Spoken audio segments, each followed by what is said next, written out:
Talking about beautiful Daydream by Cocoapink. The notes in this are pink grapefruit essential oil infused with juicy Kaffir lime, accented with the unadulterated gentle fragrance of clean cotton laundry, dried only by the summer wind and sun under cerulean blue skies. Their description, not mine.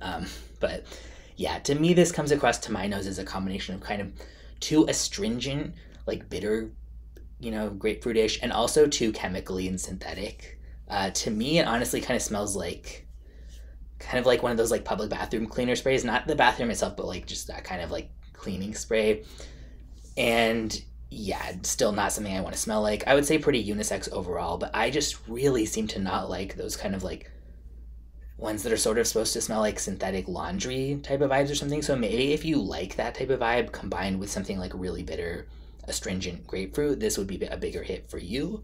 But for me, this is not something that I want to smell.